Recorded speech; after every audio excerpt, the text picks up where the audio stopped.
श्री शिवाय नमस्तुभ्यम। हर हर महादेव।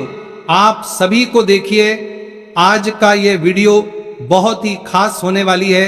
आप सभी लोग जानते हैं 16 दिसंबर 2025 मंगलवार के दिन यहाँ पर पौष महीने की द्वादशी तिथि पड़ रही है। दोस्तों, ये वह तिथि है जो पौष महीने में पड़ने वाली सबसे बड़ी तिथि है, क्योंकि ये पौष महीने में पड़ रहा है जिसका बहुत ही बड़ा और विशेष महत्व होता है। और ऐसा दिन पूरे साल में सिर्फ एक ही बार आता है। और दोस्तों, आप सभी लोग जानते हो कि पौष मंगलवार द्वादशी तिथि का अगर सबसे बड़ा कोई उपाय है तो वह 5 तुलसी पत्तों वाला उपाय तो हो। दोस्तों, इस पौष माह के मंगलवार द्वादशी तिथि के दिन आप लोगों को इस 5 तुलसी पत्तों वाला उपाय को जरूर करना है। बहुत सारे लोग होंगे जिन लोगों ने इस उपाय को ना किया हो, मतलब पूरा साल निकल गया और उन्होंने किसी भी दिन इस 5 तुलसी पत्तों वाला उपाय को ना किया हो। पर दोस्तों, आपके पास एक आखिरी मौका बचा हुआ है, जो कि 16 दिसंबर 2025 पौष महीने का मंगलवार द्वादशी तिथि के दिन। तो इस दिन आप लोगों को इस वाले उपाय को जरूर कर लेना है। भले ही आपने पूरे साल भर अभी तक इस उपाय को ना किया हो, पर अगर आपने इस पौष महीने के मंगलवार द्वादशी तिथि के दिन अगर इस वाले उपाय को कर लिया तो आपको इस उपाय को करने का वह फल मिलेगा जिसकी आपने कभी कल्पना भी नहीं करी होगी। इसीलिए आप लोग इस वाले उपाय को एक बार जरूर कर लेना, ताकि आप लोगों के हाथ से यह मौका ना जा सके और आपको इस उपाय को करने का फल मिल सके। दोस्तों, ये उपाय पंडित जी ने अपनी अभी की ही शिव महापुराण की कथा में बताया है, जिस उपाय को आज हम आपको बहुत अच्छे से समझाने वाले हैं। इस वीडियो को देखने के बाद इस उपाय को समझने के लिए आपको कोई और वीडियो को देखने की जरूरत नहीं पड़ेगी। तो चलिए दोस्तों, उपाय को शुरू करते हैं। देखिए, यह पौष महीने के द्वादशी तिथि के दिन ये इतना खास होता है, इतना महत्वपूर्ण होता है। देखा है कभी कभी बड़े बड़े पूजा पाठ अनुष्ठान से जो मनोकामना पूर्ण नहीं होते, वो पौष महीने के मंगलवार द्वादशी तिथि के दिन एक छोटे से उपाय करने से ही आपकी मनोकामना पूर्ण हो जाती है। और बहुत सारे लोगों ने इस उपाय को किया भी है और उनको इस उपाय को करने का फल भी जरूर मिला है। अगर आप लोग भी इस उपाय को करना चाहते हैं तो आप इस उपाय को पहले अच्छे से लेना, सुन लेना, उसके बाद करना। आपको इस उपाय का फल जरूर मिलेगा। और इस उपाय को कर लेने से आपके घर में चाहे किसी भी प्रकार की दुहक और समस्या क्यों ना चल रही हो, आपको उसका कारण भी नहीं पता है कि भाई ये समस्या किस कारण से चल रही है, उसका कुछ भी कारण हो सकता है। जैसे कि दोष हो सकता है या किसी भी तरह का मंगल दोष भी हो सकता है। तो इस दिन आप लोगों को 5 तुलसी पत्तों वाला उपाय कर लेना है। यह एक ऐसा उपाय है जिस उपाय को किसी विशेष दिन पर किया जाए तो भाई उस विशेष दिन का जो है वो तो हमें मिलता ही मिलता है। पर हमने उस दिन पर इस उपाय को किया है तो हमें उससे भी बड़ा फल मिलता है, और फल बहुत jल्दी मिलता है, क्योंकि आप इस उपाय को बहुत ही बड़े और विशेष दिन पर कर रहे हो। तो चलिए अब उपाय के बारे में बात करते हैं, लेकिन उससे पहले आप लोगों को यह जानना आवश्यक है कि आखिर ये उपाय किस समय करना है, किसको करना है और कैसे करना है। तो चलिए हम आगे को वीडियो में एक एक करके बता देते हैं। लेकिन उससे पहले अगर आप लोग हमारे चैनल पर नए हैं तो हमारे चैनल को सब्सक्राइब कर लेना, और इस वीडियो को लाइक करके कमेंट बॉक्स में श्री शिवाय नमस्तुभयम ओम नमः शिवाय जरूर टाइप कर देना। तो दोस्तों, इस 5 तुलसी पत्तों वाला उपाय को हमें इस मंगलवार द्वादशी तिथि के दिन कैसे करना है, किसको करना है, किस समय करना है और कहां पर करना है, ये सारे सवालों के जवाब आपको इस वीडियो में मिल जाएंगे। और ये जो वीडियो देखेगा भाई, उसको 5 तुलसी पत्तों वाला उपाय जरूर करना चाहिए, क्योंकि इस दिन 5 तुलसी पत्तों का भी बहुत ही बड़ा और विशेष महत्व होता है। और जब बात आ जाए 5 तुलसी पत्तों की, तो ये सोने पे सुहागा वाली बात हो जाती है और ये एक बहुत ही बड़ा उपाय हो जाता है इस पौष मंगलवार द्वादशी तिथि का। तो अब दोस्तों, इस 5 तुलसी पत्तों वाला उपाय को आखिर करना किसको है, सबसे पहले हम लोग वो बात जान लेते हैं। तो देखो, घर की जो बड़ी माताएं बहनें होती हैं, उन माताओं बहनों में से कोई भी एक बड़ी माता बहन इस वाले उपाय को कर सकती है। और दोस्तों, अगर आप चाहे तो अपने घर में से सभी सदस्यों को भी इस उपाय को करवा सकते हैं। अगर किसी व्यक्ति की खुद की कोई मनोकामना है, खुद की कोई दुख और परेशानी है जो कि वो अपने लिए ही करना चाहता है इस वाले उपाय को, तो वो खुद अपने लिए भी कर सकता है। बाकी अगर कोई घर में से ऐसा है जो कि अपने पूरे घर परिवार की सुख और शांति लिए ये वाला उपाय करना चाहता है, तो भाई वो भी कर सकता है, उसमें भी कोई दिक्कत वाली बात नहीं है।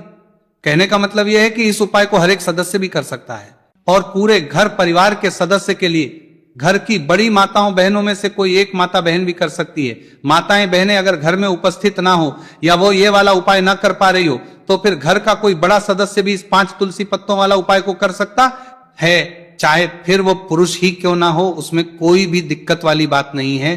5 तुलसी पत्तों वाला उपाय को, आखिर इस उपाय को हमें किस समय करना है, सुबह के समय करना है कि शाम के समय करना है?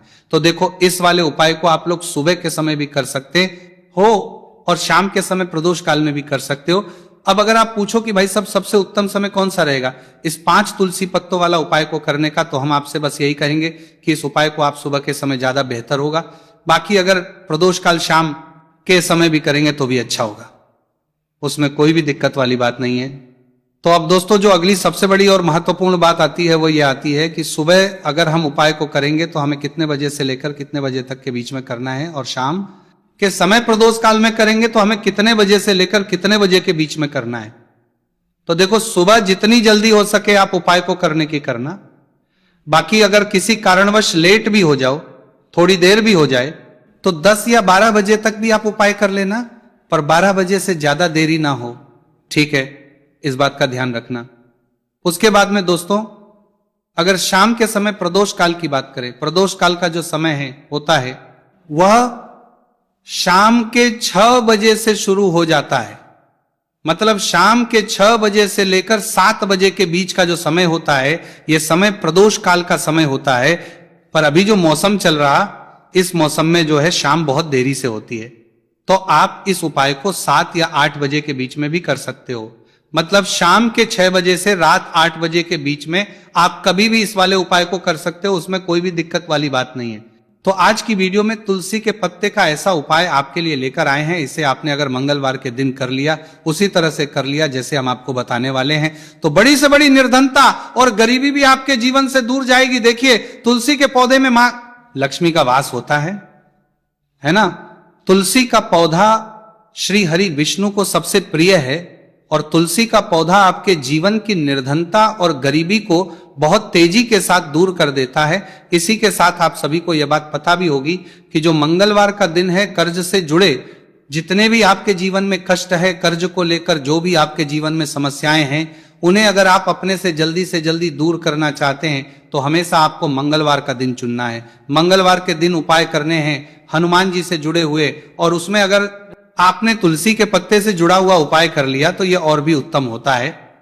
चलिए बात कर लेते हैं कि वो कौन सा पहला उपाय है जो आपको विशेषकर मंगलवार द्वादशी तिथि के दिन करना है। तुलसी के 5 पत्तों से, तो देखिए उपाय आपको बताए, उससे पहले आपको बता दें कि हनुमान जी को संकट मोचन बजरंगबली को तुलसी बेहद प्रिय होती है, और जब भी आप तुलसी का उपाय करते हैं तो वो बहुत जल्दी आपसे प्रसन्न हो जाते हैं। तो उपाय को करने के लिए आपको तुलसी के 5 पत्ते ले लेने हैं।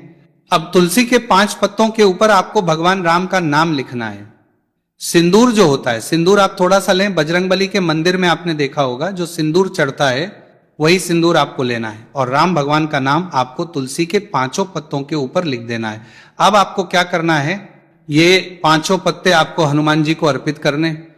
आपके घर के आसपास जहां भी हनुमान जी का मंदिर हो वहां पर आप जाएं और तुलसी के 5 पत्ते आप उन्हें अर्पित करें, और एक दीपक आप लेकर जाएं, ठीक है ना? दीपक यहां पर आप चमेली के तेल का भी ले सकते हैं, सरसों के तेल का भी ले सकते हैं।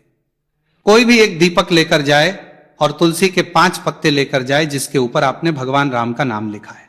तो देखिए, पहली चीज कि तुलसी का जो पत्ता होता है यह श्री हरि को बहुत प्रिय है। दूसरी चीज कि हनुमान जी को बहुत प्रिय है। तुलसी के जो पत्ते होते हैं, तुलसी से जुड़े जो उपाय होते हैं, ये आपके जीवन की निर्धनता और जितनी भी कर्ज से जुड़ी समस्याएं होती हैं उन्हें दूर करते हैं। तो तुलसी के 5 पत्ते आपको अर्पित करने हैं, और जो दीपक आप लेकर के गए हैं, चाहे चमेली के तेल का आपने लिया है, सरसों के तेल का आपने लिया है, वो आपको हनुमान जी की मूर्ति या फिर प्रतिमा के सामने आपको लगाना है, और यहां पर आपको भगवान राम का नाम लेना है। उनके नाम का आपको जाप करना है। कितनी बार करना है? 21 बार। देखिए, भगवान राम का नाम हनुमान जी को सबसे प्रिय है। दूसरी चीज, अगर आपने वही नाम तुलसी के पत्तों पर लिख दिया तो यह और भी उत्तम हो जाता है उपाय। तो जब भी आप अपने जीवन में बहुत ज्यादा परेशान हो जाए पैसे को लेकर, कर्जे को लेकर, तो मंगलवार के दिन आप अपने घर के आसपास मंदिर जाए और तुलसी के 5 पत्ते हनुमान जी को सिंदूर से भगवान राम का नाम लिखकर जरूर अर्पित करें। ऐसी कोई भी इच्छा, ऐसी कोई भी विश, ऐसी कोई भी मनोकामना आपकी नहीं है जिसे हनुमान जी अधूरा रहने दें। आपकी सारी विश को वो पूरा कर देते हैं। तो देखिए, पहले उपाय की बात कर ली, अब जल्दी से बात कर लेते हैं दूसरे उपाय की, जो कि आपको पौष महीने का मंगलवार द्वादशी तिथि के दिन जरूर करना चाहिए। क्यों करना चाहिए? क्योंकि हनुमान जी इस उपाय को करने बहुत जल्दी प्रसन्न हो जाते हैं। ऐसा आप मान के चलिए कि जो आपको अपने जीवन में चाहिए और आपको कहने की भी जरूरत नहीं पड़ेगी, आपके बिना कहे आपको वो दे देंगे। तो देखिए, आपको क्या करना है, यहां पर दिन समाप्त होने वाली है। तो चलिए दोस्तों, जानते हैं उस विशेष उपाय के बारे में। देखिए, इस वीडियो में हम पूज्य गुरु जी द्वारा बताए गए 3 बहुत ही चमत्कारिक उपायों के बारे में जानेंगे। देखिए, ये जो उपाय है आपके जीवन से दुर्भाग्य का तो अंत करेंगे ही साथ यदि आपके जीवन में धन की समस्या चल रही है तो वह सभी भी आपकी समाप्त हो जाएंगी। देखिए, गुरुजी ने बताया है कि जब भी मंगलवार द्वादशी तिथि का दिन पड़े तो हमें कर्ज मुक्ति के लिए कुछ उपाय करने चाहिए। इसी के साथ हमें धन प्राप्ति, भूमि से जुड़े कार्यों और विवाह के लिए भी उपाय करने चाहिए। तो चलिए दोस्तों, जानते हैं गुरुजी द्वारा बताए गए सबसे पहले उपाय के बारे में। देखिए, यह उपाय विशेषकर उन लोगों को करना है जिनकी भूमि से जुड़ी कोई भी समस्या चल रही हो, यानी कि उनकी भी जमीन से जुड़ी हुई समस्या चल रही है, यानी कि जो लोग मकान खरीदना चाहते हैं या फिर उनका खेत से जुड़ा कोई भी केस चल रहा है, या फिर जिनके भी विवाह में विलंब हो रहा है, या फिर जिन भी लोगों के जीवन में कर्ज बहुत ही अधिक बढ़ने लगा है, कर्ज जो है वह चुका नहीं पा रहे हैं, तो गुरुजी ने कहा है कि ऐसे लोगों को यह उपाय करना चाहिए। देखिए, इस उपाय के लिए आपको थोड़े से काले तिल ले लेने हैं। देख, आपको मात्र 1 चुटकी काले तिल ले लेने हैं। इसी के साथ में आपको थोड़ा सा शहद ले लेना है। फिर सबसे अंत में आपको 1 लोटा शुद्ध जल ले लेना है। तांबे के पात्र के अंदर आपको अपने घर से शुद्ध जल ले लेना है और इन सभी सामग्रियों को आपको लेकर के पहुंच जाना है भगवान शिव के मंदिर में। देखिए, पूज्य गुरुजी ने बताया है कि इस उपाय को आप सुबह से लेकर के शाम तक किसी भी समय में कर सकते हैं। देखिए, मंदिर पहुंचने के आप जो काले तिल लेकर के गए थे उनमें आपको थोड़ा सा शहद लगा लेना है। देखिए, आप जो शहद लेकर के आए हैं उस शहद में आपको ये काले तिल अच्छे से डुबो देना है और शहद से युक्त ये जो काले तिल हैं इन्हें आपको शिवलिंग पर अर्पित कर देने हैं, या फिर आपको शिवलिंग के चारों तरफ अच्छे से काले तिल का लेपन कर देना है। पूज्य गुरुजी ने बताया है कि लेपन करते समय यदि आपके जीवन में कर्ज से जुड़ी समस्याएं चल रही हैं, लेपन करते समय आपको आर्यन मुक्तेश्वर महादेव का स्मरण करना है, या फिर आपके जीवन में विवाह से संबंधित या फिर जमीन से संबंधित कोई भी समस्या चल रही है तो फिर आपको मंगलेश्वर महादेव का स्मरण करना है। इसके बाद जो आप जल लेकर के आए हैं उसे आपको धीरे धीरे शिवलिंग पर अर्पित कर देना है, तथा आपको लगातार शिव महापुराण के मूल मंत्र श्री शिवाय नमस्तु भयम इस मंत्र का जाप करते रहना है। पूज्य गुरुजी ने बताया है कि सिर्फ 1 मंगलवार द्वादशी तिथि यह उपाय करके देखना और आप स्वयं देखेंगे कि 2 से 3 महीने के अंदर आपके जीवन से जुड़ी हुई जो भी समस्याएं हैं बस सभी समस्या बहुत ही जल्द महादेव की कृपा से दूर होने लगेगी। तो दोस्तों, इस प्रकार से आपको यह पहला उपाय ना है। अब हम जानते हैं दूसरे विशेष उपाय के बारे में। देखिए, इस उपाय के लिए आपको एक प्यारी सी बेलपत्र ले लेनी है। इसी के साथ में 1 लोटा शुद्ध जल लेना है तांबे के पात्र के अंदर, और इसी के साथ में आपको थोड़ा सा शहद ले लेना है। देखिए, मंगलवार का दिन है और मंगलवार द्वादशी तिथि के दिन यदि हम शहद का उपाय करते हैं तो इससे महादेव हमसे बहुत ही अधिक प्रसन्न होकर के हमारी मनोकामना को परिपूर्ण करते हैं। देखिए दोस्तों, यदि आपको बेलपत्र नहीं मिल पाती है तो आप भगवान शिव के शिवलिंग पर जो बेलपत्र छड़ी हुई होती है उसे शुद्ध जल से धो करके उसका उपयोग कर सकते हैं। तो इन सभी सामग्रियों को आपको भगवान शिव के मंदिर में लेकर के पहुंच जाना है। गुरुजी ने कहा है कि इस उपाय को भी आप सुबह से लेकर के शाम तक किसी भी समय में कर सकते हैं। देखिए, मंदिर पहुंचने के बाद आपके पास जो एक बेलपत्र है और बेलपत्र की जो सबसे बड़ी वाली पत्ती होती है और उसकी जो चिकनी साइड होती है उस पर आपको अच्छे से शहद का लेपन कर देना है, यानी कि बेलपत्र की बड़ी वाली पत्ती पर, पूरी ही पत्ती पर अच्छे से शहद लगा देना है। अब देखिए, ये जो बेलपत्र है इसे आपको अपने सीधे हाथ की हथेली पर रखना है और आपके जो भी कार्य अटक रहे हैं, देखिए बहुत से लोग ऐसे होते हैं जो अपने नौकरी को प्राप्त करने के लिए सालों से तैयारी करते हैं लेकिन उनको नौकरी नहीं प्राप्त हो पाती है। बहुत से ऐसे लोग होते हैं जो बहुत ही मेहनत करते हैं धन भक्ति के लिए बहुत अधिक प्रयास करते हैं, लेकिन फिर भी उनको धन प्राप्त नहीं हो पाता है। तो गुरुजी ने बताया है कि जब भी आपको अपने कार्यों में सफलता ना मिले तो फिर आपको मंगलवार के दिन इस उपाय को अवश्य करना चाहिए। देखिए, अब आपको जिस भी कार्य में सफलता प्राप्ति करनी है, उस कार्य को सफल बनाने के लिए आपको महादेव से प्रार्थना कर लेनी है। और फिर यह जो एक बेलपत्र है, इसे आपको भगवान शिव के शिवलिंग पर अर्पित कर देनी है। देखिए, बेलपत्र की चिकनी साइड जिस पर आपने शहद लगाए हैं वो शिवलिंग से स्पर्श रहेगी, और इसकी जो डंडी है वो आपको जलाधारी की ओर रखनी है। इस प्रकार से आपको यह बेलपत्र अर्पित कर देनी है। अब देखिए, आप जो एक लोटा जल लेकर के आए हैं, उसे आपको भगवान शिव के शिवलिंग पर धीरे धीरे अर्पित कर देना है। श्री शिवाय नमस्तुभयम इस मंत्र का जाप करते हुए देखिए, जैसे ही यह जल शिवलिंग से होकर के जलाधारी की ओर बह करके आएगा, तो इसे आपको थोड़ा सा अपने सीधे हाथ की हथेली में झेल लेना है। इस जल को आपको अपनी दोनों आंखों पर लगा लेना है, और इस जल का थोड़ा सा छिड़काव आपको अपने शरीर पर कर लेना है। पूज्य गुरुजी ने बताया है कि जब भी हम मंगलवार के दिन शहद वाली बेलपत्र शिवलिंग पर अर्पित करते हैं, तो इससे हमें महादेव हर कार्य में सफलता प्राप्त करवाते हैं। यदि हमें अपनी मेहनत करने के बावजूद भी पर्याप्त मात्रा में सफलता नहीं मिल पा रही है, तो गुरुजी ने कहा है कि आपको मंगलवार द्वादशी तिथि के दिन यह चमत्कारिक उपाय अवश्य ही कर लेना है। अब दोस्तों, हम जान लेते हैं गुरुजी द्वारा बताए गए तीसरे विशेष उपाय के बारे में। देखिए, इस उपाय के लिए भी आपको मात्र एक लोटा शुद्ध जल ले लेना है तांबे के पात्र के अंदर। फिर इसी के साथ में आपको एक प्यारी सी बेलपत्र ले लेनी है। बेलपत्र आपको ध्यान रखना है कि कैसे भी कटी हुई खंडित नहीं होनी चाहिए। अब देखिए, मात्र 2 सामग्री लेकर के आपको भगवान शिव के मंदिर में पहुंच जाना है। पूज्य गुरुजी ने बताया है कि यह उपाय विशेषकर उन लोगों को करना है जिनकी कोई भी विशेष मनोकामनाएं जो कई दिनों से परिपूर्ण नहीं हो पा रही है, चाहे वो विवाह से संबंधित हो, नौकरी से संबंधित हो, व्यापार से संबंधित हो, चाहे किसी भी प्रकार की मनोकामनाएं जो परिपूर्ण नहीं हो पा रही है, तो उसके लिए आपको यह उपाय करना है।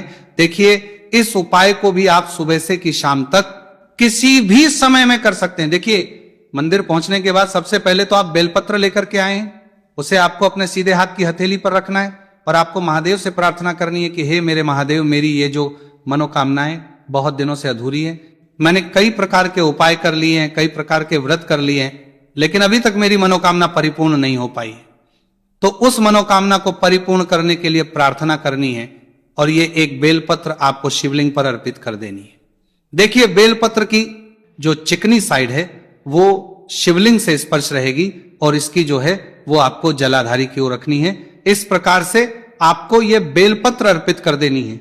इसी प्रकार से आपको यह बेलपत्र अर्पित करनी है। अब देखिए, आप जो एक लोटा शुद्ध जल लेकर के आए हैं, इसे आपको धीरे धीरे शिवलिंग पर अर्पित कर देना है। इस मंत्र का जाप करते हुए देखिए, जल अर्पित करते हुए आपको कम से कम 11 बार श्री शिवाय नमस्तुभयम या फिर ओम नमः शिवाय इस मंत्र का जाप कर लेना है। पूज्य गुरु जी ने बताया है कि जो भी व्यक्ति 16 दिसंबर मंगलवार द्वादशी तिथि के दिन शिवलिंग के सामने इस उपाय को करता है, तो उसकी जो भी मनोकामना है वह महादेव की कृपा से निश्चित ही परिपूर्ण हो जाती है। तो दोस्तों, ये थे पूज्य गुरु जी द्वारा बताए गए कुछ बहुत ही खास उपाय। अगर आपको जानकारी अच्छी लगी हो तो वीडियो लाइक करिएगा। मिलते हैं फिर एक नए वीडियो के साथ। श्री शिवाय नमस्तुभयम।